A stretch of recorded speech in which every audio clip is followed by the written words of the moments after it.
your shoes are Elton John silver. Oh, thank you. And mine are Elton John gold. Ooh, it's like we planned it, but we didn't. Exactly. It's almost as if we planned it. First of all, Academy Award-winning filmmaker Domee Shi, everybody.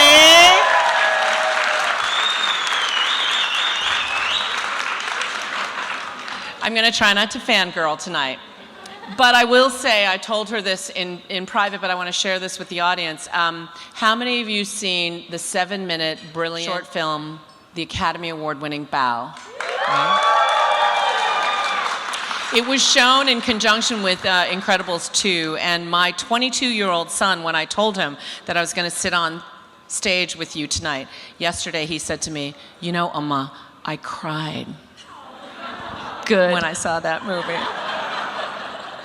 So a quiver to the heart, Domee. Why does that film hit so universally and yet so intimately, both culturally and personally? It's a mother-son story, and yet everyone seems to be able to tap into it. Yeah, I think it's a testament to like the Pixar philosophy of storytelling, which is the more personal you go with a story, the more universal it is. And for me, when I came up with the idea for Bao, like I was going through this immense guilt for leaving my parents in Toronto. I'm an only child. I was born to my Chinese parents, and I moved to California to work at Pixar. And I just felt some kind of way about leaving my parents kind of in the lurch, and I wanted to kind of explore that feeling of like letting go of something that you love so much through art, through animation, and this was kind of my way to do it. It was also just like an outlet for me creatively too, because at the time my day job was a storyboard artist on the film Inside Out, which was amazing. Another brilliant piece of storytelling. Thank you. And it was super fulfilling, but I also wanted to like continue to work on my own stories and continue to do my own projects. So Bao kind of started as a side project that I did, just to like let off creative steam and put in all of the elements and themes and ideas that I wasn't able to draw in my day job. Like I wanted to do Chinese food porn. I wanted to like tell a story. Good. Thank you, yes. Yeah. And I wanted to tell a story about these cute old Asian women of Chinatown that I grew up with in Toronto, that I saw every day in SF and Oakland Chinatown. And this short was a love letter to that. Yeah. I can't imagine what the pitch meeting looked like. I want to do a story about a empty nesters, middle-aged Asian woman. I feel very personally about this. But tell me about, I mean, you know, so many people who took to the stage tonight made references to the sacrifices of their parents, made references to sort of our ancestors' wildest dreams. You doubled down on that idea with Turning Red, which was, right, the giant Pixar release. You were not only the first woman to singularly helm a short film and win an Academy Award, but singularly helm as director Turning Red. What made you want to sort of double down into your identity, really, and talk further and explore further, as opposed to like going more broader?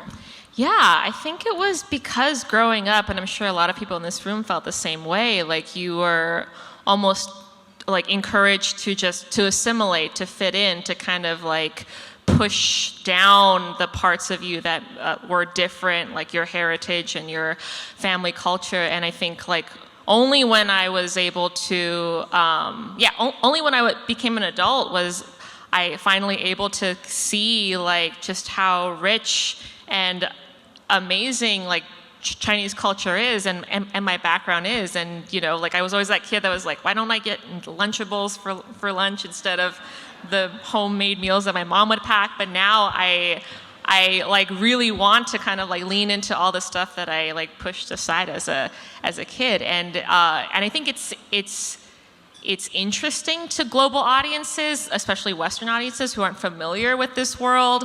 But it's also like it just highlights just how universal a lot of our experiences are. Like everyone has had that experience of like having an overprotective parent, overprotective mom, and having to wrestle with growing up and coming of age and like figuring out who you are, but also how do you honor your parents as well as honoring yourself. But told through a culturally specific lens, like they haven't seen that yet, and that's kind of what I've been leaning into for my stories. And so what was it? You mean you were nominated again for an Academy Award for Turning Red.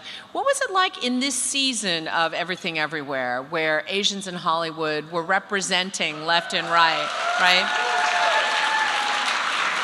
And this idea that you're not just a creative, but for this particular room, you're also an executive.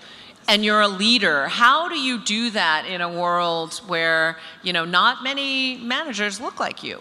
Yeah. Well, yeah. First off, it's just been an amazing year for Asian American cinema. Yeah, I've been hanging out with the Daniels for the entire award season, and I like to think of our films like Turning Red and Everything Everywhere as the little sister, big sister, intergenerational trauma double feature. A like little mother-daughter spice. If you want to start your kids off, you can start them off with Turning Red, and then once they get older, they can move on to Everything Everywhere. And yeah, I mean, I feel this immense responsibility too, as a new like VP of creative at Pixar, to kind of pay forward all of the trust that I've received in my career. Like, I really want to bring up the next generation of storytellers and filmmakers, because just seeing Turning Red, seeing Everything Everywhere, seeing the impact that animation and movies have on the next generation is just it's so important now more than ever to like, just to like really pay attention to like what kind of stories we're showing this next generation. Like, this is going to be how we're going to raise the next generation of Americans and citizens and humans, you know? Absolutely. And so much of the movement right now in the Asian American community is about representation. Not just in terms of upper level management representation, which is what a lot of what Ascend does, but also in terms of narrative change and who we see on our screens and who we idolize in our, fiction. How do you feel? Tell us some stories about what it's like to have Asian Americans see you not just as a creative, not just is in this Disney role, but also as a leader, as a manager. It's like surprisingly huge, because you know, like, as I'm making these movies, I'm not really thinking about or focusing on that, but when I meet fans of Turning Red and of Bao and like young students, they come up to me and they thank me for the work that I've done, because like I was the reason, like my stupid photo in like the New York Times or whatever is the reason why they were able to convince their parents to let them go to art school, let them go to film school. And it really speaks true to that phrase, you can't be what you can't see. And how that, you know, like for my parents, it took, like, I don't know if you guys have seen the movie Turning Red, but in the movie, like, May, the main character, has this whole PowerPoint presentation that she gives to her parents about why she needs to go to this boy band. This was me like pitching the idea of animation school to my parents. But like, it's true, like you have to like convince this older generation of immigrant parents, and it's not their fault. Like, they really, like, they have only seen success in certain fields, like being a doctor, a lawyer, in a corporate America. They haven't seen our faces in entertainment, in art, in media as much. So it's just so huge to have companies like Disney and Pixar like prop up these stories, because it really encourages and it gives like this next generation of storytellers a chance to be able to like learn and to like get to tell their stories. So it's everything. But I want to dig into the fact that you were born in China and you moved to Canada, and your parents had a slightly different, because there's always this assumption that what you said, that you were supposed to be engineers and, you know, what have you. But your father was an artist, and you had a lot more sort of creativity in your upbringing. Yeah, I did. And my dad was like my art tutor kind of growing up. But he struggled a lot when he immigrated to Canada from China because, you know, he came from being an art professor at a prestigious university in China to, you know, like getting any job that he could in Canada and North America. Like he would sell portraits on the streets of New York. He would be like painting ceramics on a factory line. He would just do whatever it took to support the family. And he didn't want me to go through the same struggle that he went through.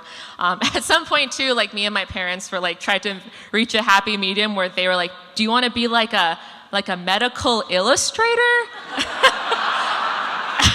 And I was like, amazing. I was like, thanks for meeting me halfway, but I'm kind of squeamish around blood and organs, so no thank you. But yeah, it did take some convincing, but once I was able to convince them, like my dad was all in. Like he would come with me to life drawing classes when I was in high school, like to help me prep my portfolio for animation school. And it was like the sweetest, but also the most awkward thing to be like drawing naked models with your dad for like 3 hours on weeknights. Is it true that he found your vaguely pornographic sketches of young boys when you were obsessed with? Yes, but okay. So for Turning Red, we did a documentary, like a making of documentary for it called Embrace the Panda, which is on Disney Plus if you want to check it out. And film crew actually came to my parents' house, and they keep, you know, in classic parent fashion, they keep all of my drawings ever since I was little, including the weird, horny years of middle school and high school. And there's this segment in it where they filmed me Zooming with my parents in Toronto, and my dad was kind of going through all my old high school sketchbooks and flipping through like awkward hot boy after hot boy. But then he would be very like he'd be saying stuff like, oh, like I really like the line quality of your shoulder right here, or like I really like how you define the ab muscle right here. And I was like, thanks, Dad. Can you please move on? So I think he just mostly was happy that I got really into like anatomy. Right. And I like see, because your future in medical anatomy illustration yes. was on the line. That's what he thought I was doing, and I'm like, yes, please keep thinking that. I have to admit that I have no idea how long this conversation has run because I came up here. But I'll just close with this because we were supposed to be brief. So throughout, obviously through Bao, but specifically with Turning Red, there are both ancient, sort of iconographic sort of references to ancient Asian mythology, but also very modern graphic representation of both K-pop and anime. How did that inspire you? How did you weave that all in? Yeah, I think it was just all elements of me and things that inspired me, that I liked, that I grew up with. Like I grew up, you know, in the 90s and early 2000s, so I loved like boy bands and pop music of that era, and I thought, wouldn't it be so cool to create my own boy band? Boy band is a big theme in Turning Red, just FYI. Yes, it is. It is life or death stakes in the movie. And anime too. Like I was vice president of the anime club in high school, and it's been such a huge artistic influence and inspiration for me. So of course I tried to weave all of these elements that I love and inspired me so much into this movie, and it just felt appropriate because this movie was about this like Chinese Canadian girl, so weaving Eastern and Western like visual elements into telling this story just made so much sense. Yeah. And the reverence to the ancestors, and I'm sure that you are your ancestors' wildest dreams come true. Thank you so much, Domee Shi. Thank you so much, guys. Thank you to the audience.